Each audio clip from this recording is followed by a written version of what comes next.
Probably won't.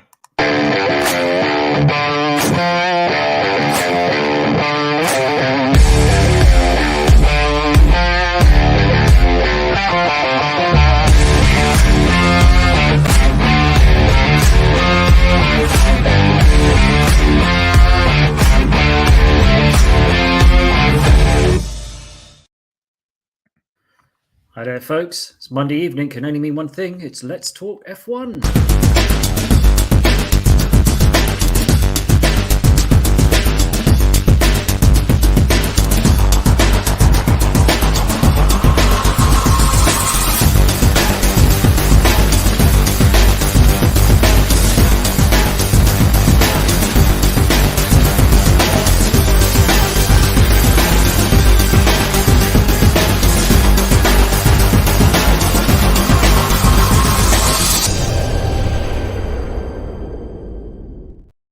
And we're back, and it's myself, Groovy, Gary, and we've got Matty Smith to99. How are we doing, buddy? Yeah, good, mate. Good. We've had some more F1 action and some more things to talk about. So yeah, I can't complain too much. How are you, my friend? Not too bad. Not too bad. Enjoyed the Red Bull action. Not that you saw too much of it, but it was interesting. You know, it was. I suppose when we talked about it last week, we wondered how much ahead they would be and whether or not the street circuit and anybody would get close to them. And it seemed like it only because of the safety car and only because Max decided to make it interesting and qualify in 15th. Were they even close? Was anybody even close to the Red Bulls? But it was a great race. I thought it was a really good race. Surprisingly enough, not anybody in the wall, which I'm very impressed with the driving skills. And some of them did get pretty close with some of the dodgy braking and some of the corner cutting. But that was quite interesting. The new corner profile of turn 21. Something like that. There's way too many corners. There's way too many corners. I think it might even be turn of it. I can't even remember. Everyone knows the one I mean, where they've made it a bit sharper, and pretty much everyone cut it at some point the weekend. Yeah, pretty much everyone was like, "Oops, went too quick, gone straight over it." Doesn't matter. But yeah, there was an interesting side, and I must say, I know we talked about it. I think it was last week or the week before. We talked about Mercedes, self-flagellation and saying how bad they were. Yeah. They did. I mean, they didn't look that much off the pace overall. I mean, they're still in the hunt for.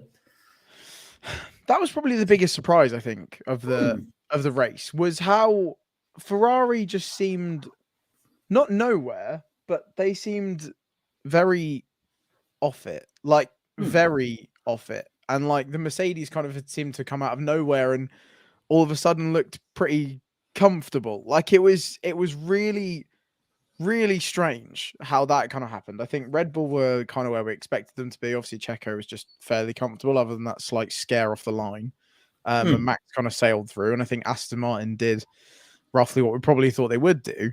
The sort of Ferrari Mercedes switch felt kind of weird. So to say, especially after Mercedes saying how bad this car's terrible, it's a dog and whatever else, and it's like Ferrari certainly didn't look very good at all. I don't know if their strategy seemed Ferrari-like. They seemed to not really do too much. But yeah, it was quite odd to watch.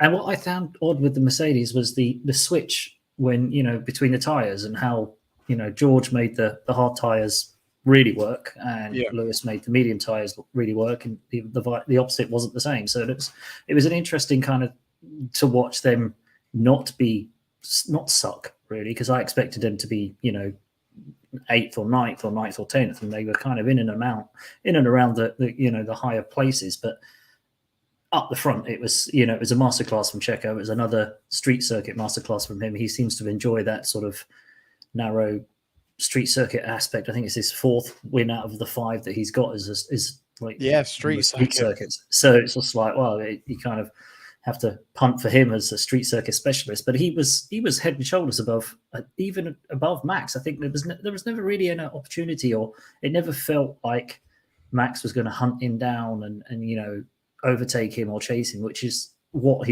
Max has done in the past to other teammates. So I thought that was an interesting and an impressive drive from Checo. Yeah, I feel like that's another big takeaway from this race. Is obviously I feel like with every other teammate. I think literally, what was the stat that Crofty ran out? They're like, he's only ever been beaten by a teammate in Red Bull once, and that was Daniel Ricciardo in like Monza or whatever. yeah, No, not even. Monte Carlo or something, wasn't it? something like Yeah. that, somewhere.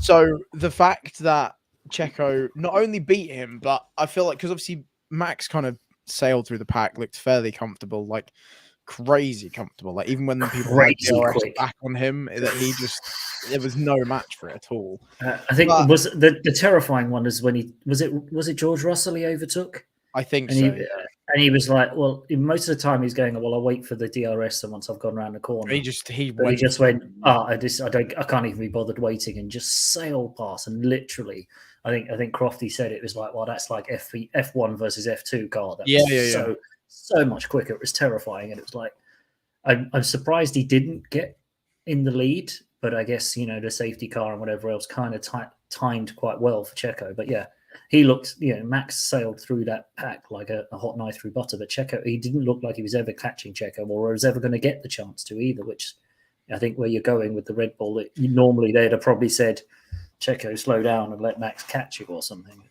I'm more just kind of impressed that with like how comfortable Checo looked, right? Because I think even when when there was the whole like Monaco incident last year, like Max was right there, and in theory he potentially could have been the faster man had Checo let him through. But obviously, there's just no good place to let him through. But Checo looked so comfortable out front, and he kind of said, let's just get it home. Let's not like push or anything. And the team were like, no, like Max is pushing. Like if you want this win, you need to push, and he just did. The gap was just comfortably like 5 seconds there or thereabouts, kind of, give or take a few tenths. It never really like waned from that. And I think that's really impressive from Checo. I think having Max chasing you down, especially when he's already overtaken, 13 cars, that's quite something to have behind you. So I think fair play for Checo for not backing down. And obviously hadn't it have been for Max taking fastest lap from him, we would be talking about Checo Perez leading the championship right now, which would be nuts.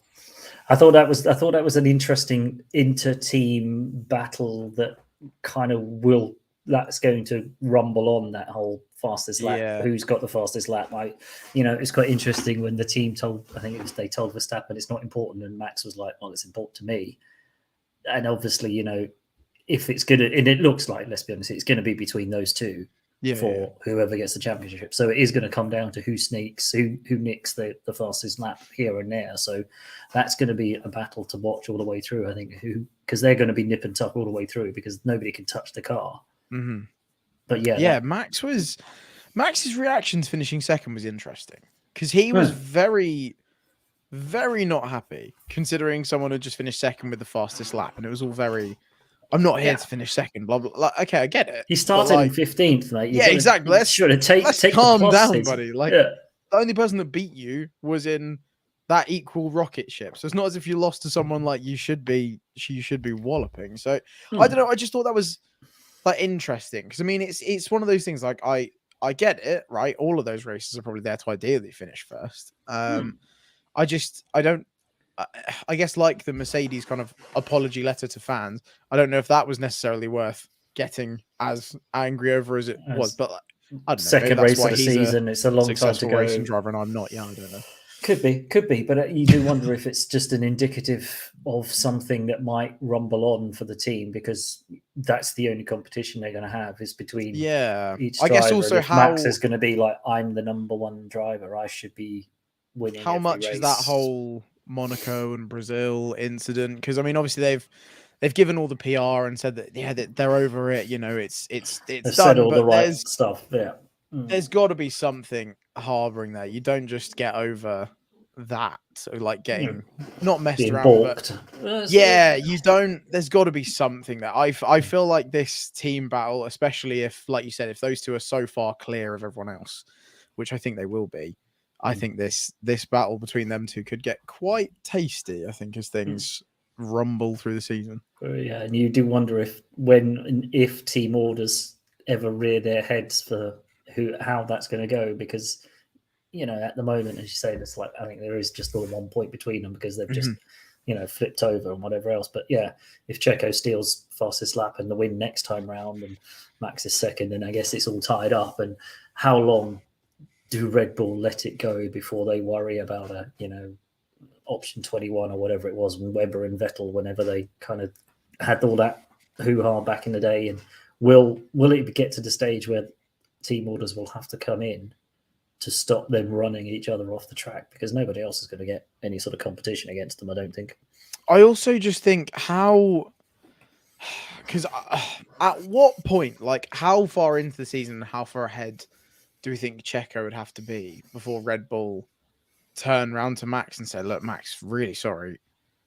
Well, not that I think that's going to happen, to be fair. I think Max is obviously a phenomenal talent. I think over the course of the season, he will come out on top. But, in a theoretical world, if his drive shaft keeps failing and how far would that have to go? Because we've obviously seen that Max isn't necessarily willing to yield to things like that. So that would be very interesting. Which is why I'm assuming they kind of carried on and let Max go for the fastest lap. Because I feel like if they had said, to be fair, I feel like if they had said no, he probably would. I don't think he would have stopped. No. Yeah, by the looks of it, it looks like from the last what he did, it was like he blasted the first section and then just kind of like drove the rest of it as normal, but just carried it home. Yeah. I think it would just prove a point, which as you say, could just be the first signs of a little bit of unrest. But yeah, if Max suddenly has 3 or 4 failures and Checo scores maximum points as 100 points up and whatever else, and then it's going to be a tough one to claw back, isn't it? Because you can guarantee the guy's going to be second no matter if Max wins, Checo's going to be second. So it's going to take a while to claw back 100 points. Yeah, exactly. It's not as if there's anyone else to kind of fight with Checo. Like last year, obviously, that there was like that much of a battle, but obviously Checo was Ferrari more battling Charles Leclerc, right? Yeah. That was kind of the more heated battle. So now if it's literally just them two against each other, and then obviously big tier break to the rest, and that's going to be an interesting one to, I think, watch bubble away. I don't think we're done with that for you just yet. Definitely not. Definitely, especially if that fastest lap starts to become a niggle. I think that will be interesting. That will definitely be quite interesting to watch. Alonso doing it again, as you said. We said that the Aston, was it a flash in the pan? Did they look as strong as we thought they did? And they proved again that yes, they've got a pretty damn fast car. They are looking very good. I think I did feel kind of sorry for Lance Stroll, to be fair. I think Ferrari executed potentially one of the best dummies I think I've ever seen in telling Carlos to box. Carlos didn't box. Lance boxed. Got stuck tires on pretty crappy tires, and then a couple of laps later, both the Ferraris come in, end up overtaking Stroll. I'm the first to kind of crap on Ferrari, but fair play, well executed plan. That really worked. And then obviously after that, Paul Lance's car broke, so just decided to give up the ghost. Yeah, I think Fernando put in a stonking performance for the team, but I do actually feel quite sorry for Lance Stroll. I think obviously with his kind of mega comeback for Bahrain, I feel like I'm kind of rooting for him a bit more this season than I probably would have done other seasons, like because I think he's actually shown something. Yeah, if he hadn't trashed it on his bike and he came back with all that, maybe he's earned a few sort of sympathy votes. But yeah, it was a shame because it did look like he got absolutely done by Ferrari, sort of calling their bluff and Aston biting on it. And I don't know what happened when something went wrong at the pit stops, because he got totally jumped by 2 cars by a long way. It wasn't even close. I mean, Ferraris were a good couple of seconds up the road after the overcut. So the only thing I can assume is they just went like completely reacted to as soon as the call was made, didn't really check whether he'd get stuck anywhere or if there was actually like a window for the Ferraris to box. I think they've just gone, oh crap, go for it, Ferrari, go. And then just kind of it's gone a bit Pete Tong from there, really. Yeah, and I think what proved that anybody who did the sort of the one-stop medium to hard tires, that hard tire took a good couple of laps to get going. Yeah, that warm-up looks tough in these cars. Did not look like they were enjoying themselves. No. I mean, I have no idea how how Lewis started on the hards and didn't lose way more ground than he did. I think he did really well at the beginning of the stint, and then was just sort of fairly honest that they weren't obviously giving him what he wanted. Yeah, the hards looked like an interesting strategy, but then I feel like also because that was kind of what everybody was going for, it worked for people because it just kind of seemed to be there was lots of people doing the same thing, right? Yeah, so I guess you wouldn't really notice how bad of a tire it was just because everyone seemed to be on it for like the majority of the race. It was quite interesting, and then you look further down. Alex Albon, he had a bit of a terrifying sort of brake failure.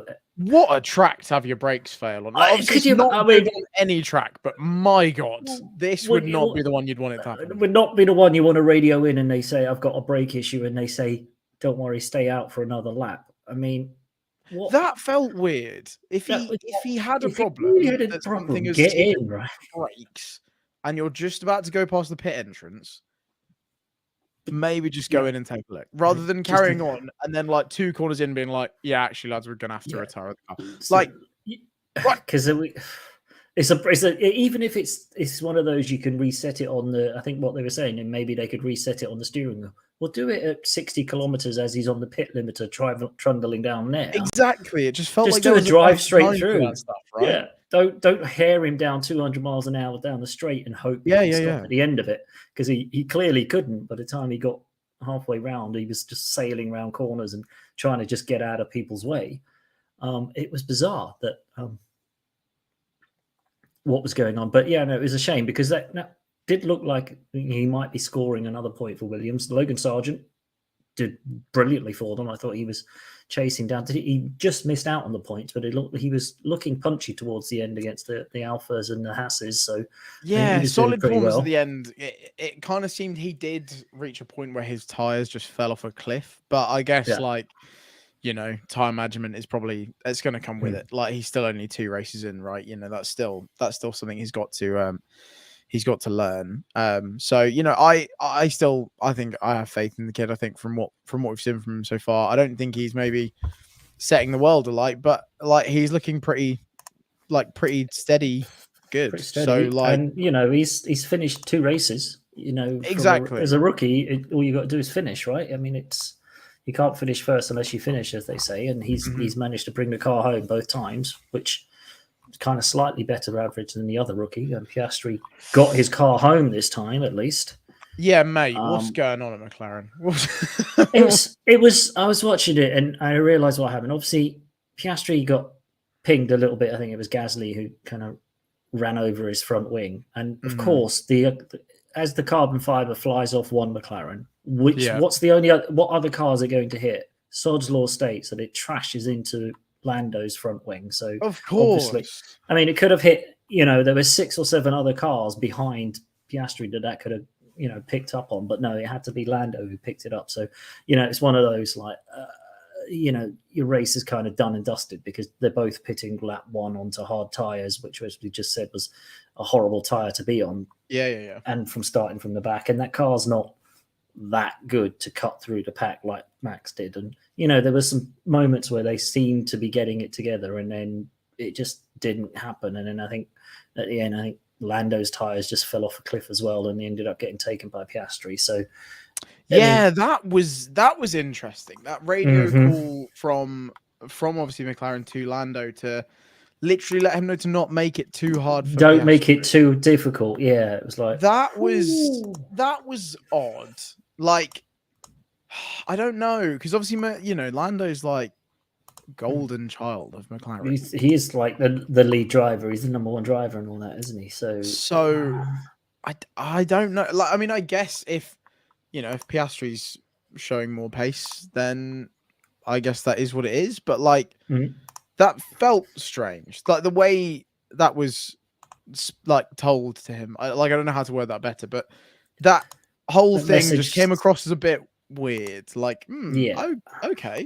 All right. Okay, so you're kind of letting them race, and you're not kind of just saying hold station, it was a bit odd, wasn't it? But I guess did Lando make a mistake? Had Lando's strategy? Had he burnt his tires up or whatever else? It just seemed a bit they do seem to be flailing a little bit at McLaren to try and understand what's going on or get the best out of the package that they've got, and it doesn't seem that good right now. So, it's so unfortunate because they are struggling and battling in 15th and 16th, or 14th and 16th, of what they ended up in. So it's not a good look for them right now, but it's still early days, and don't want to write them off too soon because it is only 2 races in, but they are seeming a long way off of the middle of the pack battle that they wanted to be in.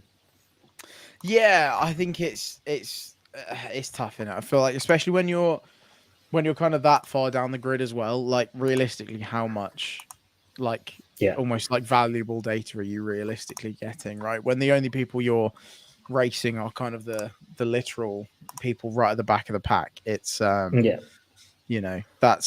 that's tough. So I mean, we're still kind of all eyes forward to this Baku upgrade to see for everybody. Yeah, Baku upgrade not only for McLaren but for Mercedes, for everyone. Well, I suppose the Mercedes are saying they're still a few weeks away for their Merc/Red Bull Yeah, they Toto came up with some interesting comments, didn't he? He said stick a Red Bull sticker on it or something. Along the lines of, I will have no shame if it looks like a Red Bull as long as it's quicker, which felt I think he said if it looked, even if I think he said, what was it, the line? It was like, they don't have the monopoly, or they don't have the the trademark on performance. If it looked like a London double-decker bus and but it was quicker, we'd build a double-decker bus.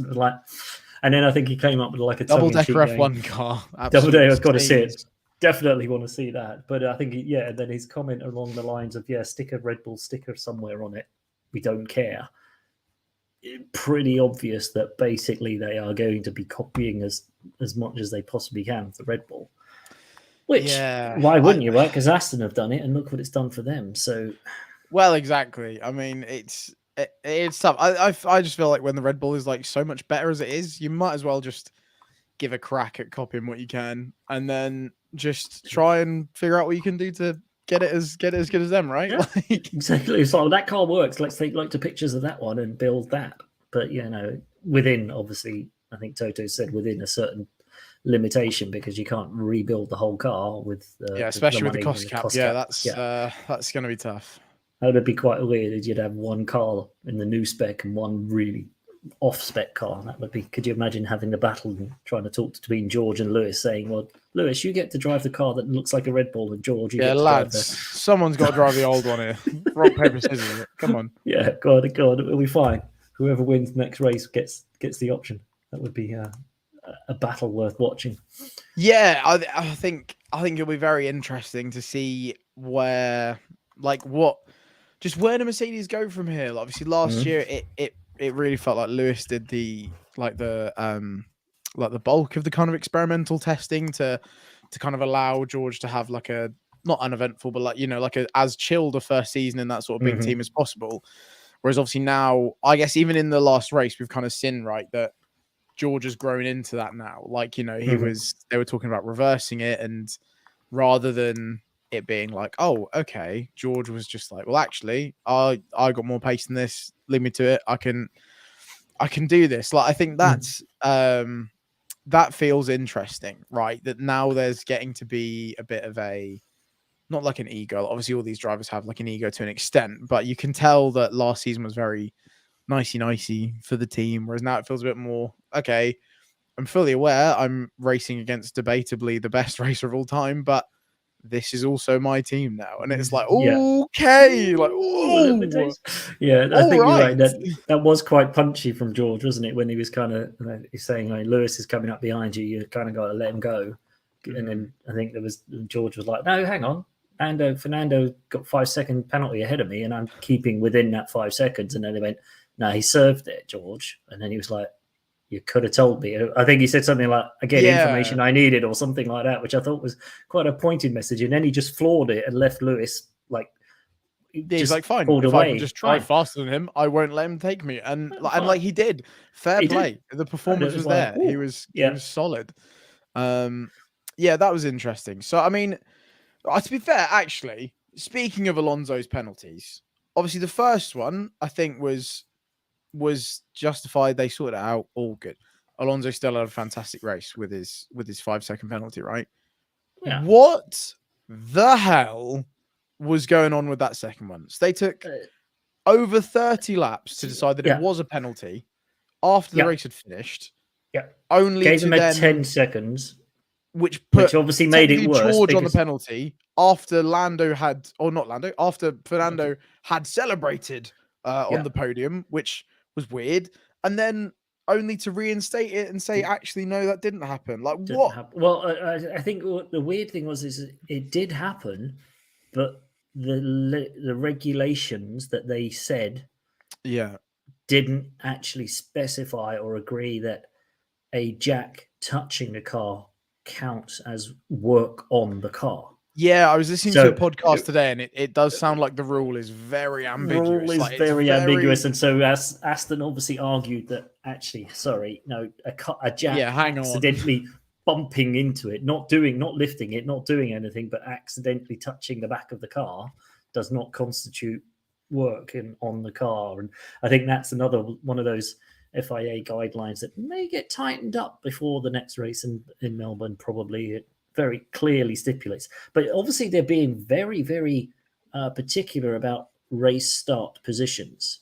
Because 2 races in and 2 drivers have already had a penalty for that. That feels. I mean, I get Ocon. I think Ocon's he was ahead of his box, so potentially gaining a slight advantage. But Lando was not why do I keep saying Lando? Fernando was just like slightly off to the side, left, right? He wasn't ahead of it. He just missed it by a little bit to the side, and they can't be easy seeing those boxes in those cars. So God no. Their view seems terribly restricted. They're lying near enough vertically looking at the sky, I think. So surely there's got to be some leeway there. But I guess that's one of the things they've clamped down on. Somebody has decided that's their job for the season to check pit box and start box procedures. But it was quite interesting. If it's something they think needs looking into, then I guess it does. But if it's something that, as you say, at least the Fernando one seems very harsh. Like, I mean, he's going to have a slightly closer inside line, I guess, but he could just turn his steering wheel a tiny bit once he started, and he's made that up already. That doesn't really change anything. Like, I don't think he gained a massive advantage by being a tire width to the left of where he should be, or something. No, I wouldn't think so. Interesting how that worked, but it was almost sod's law. As soon as that penalty was it was like, please God, don't touch the car. Please God, don't touch the car. Don't do an Ocon. Don't do it. Don't do an Alpine, and then to see that they suddenly said, 10 laps later that they thought that it had happened, it was definitely a facepalm moment. I don't know if you saw did you see the shot of the guys in the garage? And the Aston Martin the Aston Martin mechanic was like, oh, Jesus Christ, that was close. And it was like, so obviously they'd looked at it and maybe he'd touched the jack by about that much. And it's like, surely that's okay. I didn't do anything. I just put the jack there, and maybe it's like, you can guarantee that anybody who gets a 5-second penalty now will, like, nobody will go anywhere near the car. They'll be like, don't touch anything. And it'll be a 6-second penalty because everyone will be a second away from the car before they can actually touch the thing. Yeah, just really strange. Like, how long did it take to come to a decision? And then not only it taking that long, but then the decision being wrong, and so having to go back on it is like, oh, mate, come on. If they'd made like a very snapshot decision, and it was just done in like that's got to be a penalty, and then it's like, oh, actually, no, it's not. You'd be like, okay, fine, whatever, right? They've just made a quick. Or it's a penalty, it's 5 seconds and whatever else, and tell everybody to be done with. Because then, it looked like Fernando was quick enough, and he could have got that 5 seconds over George anyway. I think it would have been a non-issue then. Yeah, but to make it the issue that it was, because obviously if the jack did touch, and you're not supposed to touch the car, it's not like what Alpine did, which was start on the front wing.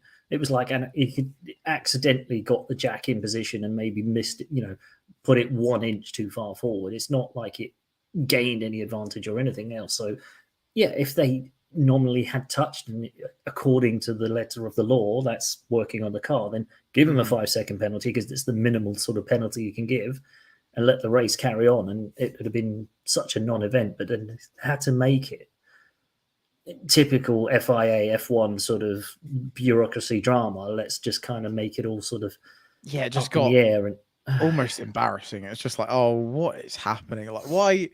It just doesn't feel like it's that hard. Like I guess Mhm. with like motor racing, like every incident is going to be different, right? Like you're never going to have things that happen that are exactly the same, so it's always going to be tough, and there's always going to be like some level of gray area. But for every time there seems like a big decision for it to be this ambiguous, it just feels like Come on now. something surely is like lightly fundamentally wrong there. If this is happening as often as it is, like something seems Maybe off. your rules and maybe the laws need to be a little bit more either black and Maybe. white and not have enough, not have, because I get the technical, regulations always leave a wiggle room and leave sort of room for interpretation and all that sort of stuff. But like surely that's some of the understandable. I think if it's something that's going to dictate a penalty, which obviously in F1, like fine margins can be everything. So like a 10-second penalty is huge. So surely if it's going to be something like that, it needs to be pretty black and white. Like if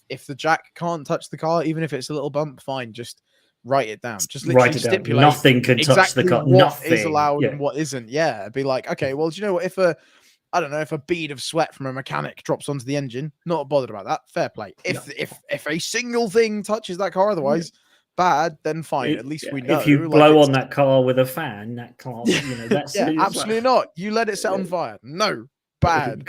Yeah, it's bizarre, but yeah, you would expect and you would think that it's been around these rules and regulations and whatever else. Surely they've been checked and double checked and triple checked by people that they would.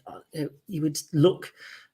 Maybe just I don't know if they've thought of this, but surely get somebody from one of the teams or an ex-team player or an ex-team strategist or somebody who's not, or this amazing new person who's working for Sky Sports. We'll go into that in a second. I don't know if you caught her over the weekend. The Aston Martin head of strategy lady. She's wicked. Awesome. She's got such good insight. Oh my what God. a great insight she brings to the. I mean, it was amazing listening to her talking and what she was saying and the strategy and understanding it. And it was just like we all kind of, we talked about the nerdy aspect of F1 and you can get really into it, but there's suddenly having someone like her there to explain it in quite in-depth terms, but also in terms that the layman can understand. I thought it was brilliant. I thought it was amazing, her insight. I think it's just one of those things. Like, obviously, I fully am aware that people that work for F1 teams are a lot smarter than I am. But then I think listening to someone that used to do it actually talk about it is like, oh my God, like they really are smarter than me. Like, wow. Wow. It's not just as simple as, okay, well, there's a bit of a gap there. We'll pit a car. It's like, yeah, but we've got to consider like what's the likelihood of a safety car coming up or like this safety car window open. I love that when she described it and everyone like, what does that mean? Safety car window open. And she it was so cool. Like it was such a cool like insight, I guess, like this is what fans enjoy. Like we obviously enjoy they obviously get some fans that really enjoy the product at face value and just like fast cars go fast, wicked, yeah, happy days. But I feel like those little insights for me really just kind of keep adding that little bit more, right? It's like, oh my God, I knew there was a lot to this, but Jesus, there's a lot to this. It's like peeled another layer, isn't it? It's like, yeah, I thought I had an understanding. Oh no, look, there's wow, there's more that you oh my God, there's more. Yeah, it's like, and there's probably more under there, and oh, what's that? There's more. Like it's just that's just the strategist side, let alone if you go to the other side or whatever. It was brilliant. I thought it was brilliant addition to Sky Sports. So well done them. Very good, very good. I think more things like that I would love. Like I don't really know what else they could do, maybe, but like I think she's a quality addition to that. I really enjoyed her input during the race. And I think there's been overarchingly a massive positive response to that from a media side of things. Also, the onboards that they've now opened up, Sky Sports are doing that. I don't know. I've seen them before from F1 TV and stuff where you're able to jump around and see all the other, but it seems like that's now become the norm for Sky Sports as well. So that's quite interesting, and you can sort of watch your own driver and watch your favorite driver if you like, which is kind of nice. But sometimes you lose the impact on the race and stuff like that. If you watch just watch Lando Norris for that race, you would have had a pretty dull watch. But yeah, I think to be fair, I think at least once in my life I'd like to have the full setup going. I'd like to have like Grand Prix in front of me. I'd like all 20 onboards going on at the same time, and then I want like the full like timing screens. I think just at least once. You just want to geek out properly, wouldn't you? Just pretend I'm sat on like a pit wall and like what I'm doing matters. Like I just think just once in my life, that's the experience I'm looking for. It would be pretty something though. You would need a lot of monitors, wouldn't you? Yeah, I mean, yes. I'm not saying it's practical, but I mean, it's on the bucket list. Maybe we'll get a couple more screens and we'll see what we can do. Yeah, it'll be fine. But surely you can kind of multi-screen on one screen. Yeah, I think we'll be able to. I mean, things might be tiny, but like, you're like watching this. I just said I wanted them there. I didn't say I needed to be able to watch the onboards. I can just see some little boxes moving around. That'll be fine. As long as the background moves a little bit, the timing screens go purple and yellow. That'll be fine. That's all you need. Exactly. That's basically what I asked for. Yeah. That's all they get in the commentary boxes. Surely that's the exactly. Yeah, they don't have funding. Jesus, they must just watch it on like a little box telly from the 80s. Yeah, the smartphone. So we digress as we tend to do. Alpine, a much better race for Alpine. Yes. No penalties for Ocon as we expected because no penalties for Ocon. It always seems to be Alpine. They get so racy with each other. I don't know what it is. Like literally, even last year at Saudi Arabia, Alonso and Ocon were like sending it into turn 1 on each other. Yeah. And obviously Gasly and Ocon was like a bit less dramatic, but they got a bit feisty with each other at points. There was a couple of times they were like, "Oh, you can imagine the team principal was like, no, Otmar Safnauer, his stress levels must be through the roof. Like just specifically when they get to Saudi Arabia, it all just kicks off for Alpine at Saudi Arabia. Everywhere else they're fairly well behaved, but for some reason at Saudi Arabia they just can't stay away from each other. Yeah, I don't know why. It's very bizarre, but well done, Alpine. You've kind of got Ocon back in the points. Yeah, I think that was probably the race. I think the docs were ordered, to be honest. I think they just needed a quiet. Nobody talks about them. Yeah, even if it's just going slightly under the radar, let's happily just finish nicely. Yeah, calm and easy. And more importantly, just not balls this up. I think. Let's not screw this up in any way. Let's not make anybody look at us and go, "You've done it again." Yeah, let's not become the new Ferrari. So, and they did that. They were fine. They were clean. They were tidy. No big dramas. There was some good racing. Like happy times as Alpine. I think you've had a good one. Well done, Alpine, and probably the man with the biggest smile in the whole paddock after. Kevin Magnussen bringing the Haas home in 10th has to be Gunter Steiner. Could imagine the party that was going on the flight away from Jeddah. Always. I mean, Haas has their fair share of drama, but they also do seem pretty buzzing when things go their way. So I was pretty happy with them. To be fair, I think Magnussen deserved it. There was a good fight at the end between obviously Yuki and Magnussen. To be fair, actually, I know obviously he didn't end up with a point, but I want to give some credits to Yuki Tsunoda. Obviously, he missed out on the points, but that AlphaTauri is not looking particularly competitive. And for 2 races in a row to have only just missed out on the points when Nick De Vries it doesn't seem to be doing a lot in that car right now. Like again, I'm sure he's just getting used to it. Fine. But I think fair play to Yuki. I actually think he stepped up this season and he's looking good. He is looking good. He's, as you say, he's just missed out on the points twice now in a car that's doesn't really look like it should be anywhere near the points, to be honest. Like he's putting in some good shifts in there. So obviously the race pace is there, or he's holding onto the tires, or he's doing something right with it, and his racecraft is coming to the fore. But the Haas scoring a point. Nico Hulkenberg wasn't that far off of Kevin as well. So the Haas, maybe he's got some pace there that could make it interesting between the Haas and the Williams. I would say for the bottom of the pile, but at the moment that's obviously where McLaren are plumb last without any points. So that's Hulkenberg just seems to be going backwards in the races. He's had 2 really good quali sessions now, and then just hasn't followed through as well. And like I'm fully aware that qualifying in a good place and finishing a race in a good place are 2 very different things, right? But to have 2 absolutely like stonking qualifying sessions and then not just follow it through, fade away. It feels questionable. It feels an odd one, doesn't it? I don't know. Is it that he's managing to outperform the car, That's true. Maybe. Or maybe he's outperforming it at quali, and that's why he's suddenly failing away because the race pace of the Haas is that bad.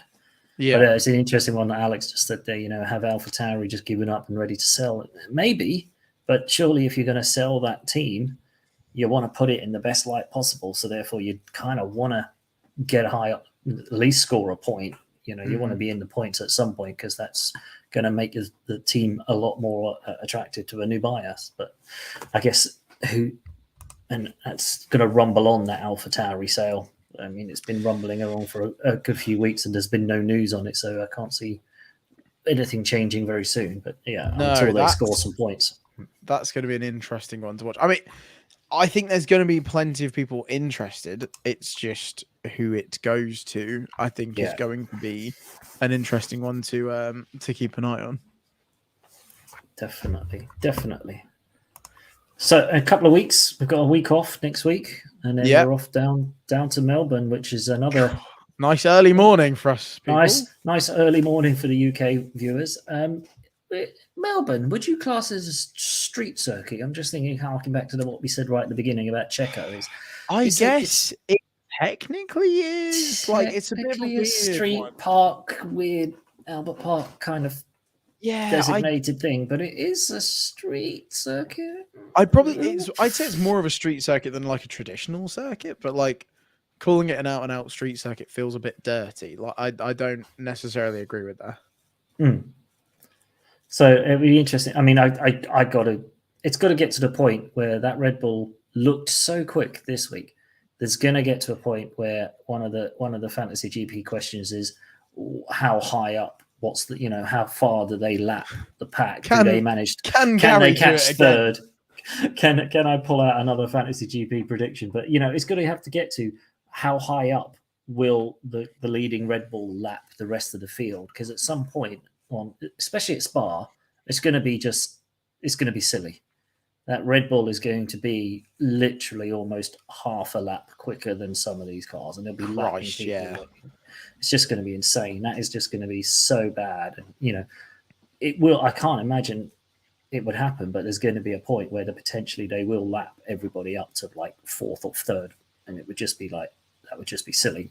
Would they just stop the race then and be like, look, we're a lap up now. You just stop. Let's just put this to bed. I don't know. It's just a hell of a machine they've built, to be honest. There's just nothing else. No other way to talk about it. It's just a hell of a car they've built. It was just, it was how much quicker when they popped that DRS wing. Mm-hmm.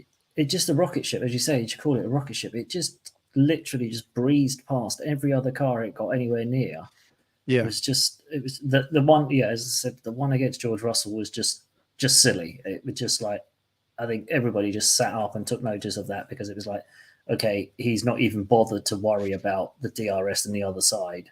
He's that much quicker. He's literally that's when you have to be Jesus Christ. When even a car that we know isn't the fastest in the world, but even that with DRS and it's just not even challenged. That's wow. Okay. Wow. Yeah. Okay. Yeah. It was, but then again, that was Jeddah. It was a good watch. We expected Fast and Furious, and we got Fast and Furious. Didn't get anybody in the wall, which is good in a bad way. Yeah, I guess maybe the safety changes they have made have been enough now, so that because there were cars taking evasive action and stuff, but there was no massive clanger of a crash, which is always a good thing. Actually, probably one thing I'm fairly interested to hear your opinion on. What did you think of the safety car for the Stroll incident? Because I don't know why they did it. It didn't. I don't know why they didn't. It didn't need a full safety car. I don't think. No, I think where it parked. I mean, he got it pretty spot on in an escape road. Did it need anything at all? No stewards had to go on the track. They didn't have to go on the track. I mean, they weren't. There was an area they had to go and push the car properly on that painted area, which was at the end of a speed, at the end of a long straight, so potentially had a little bit of, a bit of risk. But I think it could have been done under a virtual. I don't think it needed a full, or even just double yellows. Even just double waved yellows could have. Yeah, I don't. Yeah, it was a bit odd because he did. When you looked at it, you thought, he stopped on track, and you're like, oh, okay.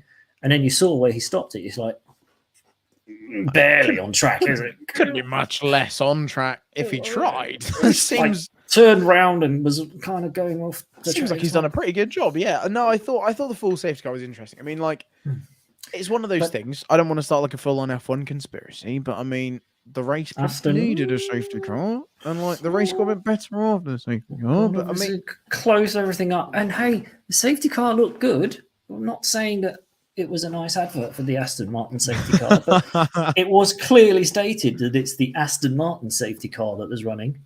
That's very true. So they thought, right, because well, normally one of our F1 cars are retired. We'll stick the safety car out there. Normally they just say safety car has been deployed, but this time they said the Aston Martin safety car was being deployed.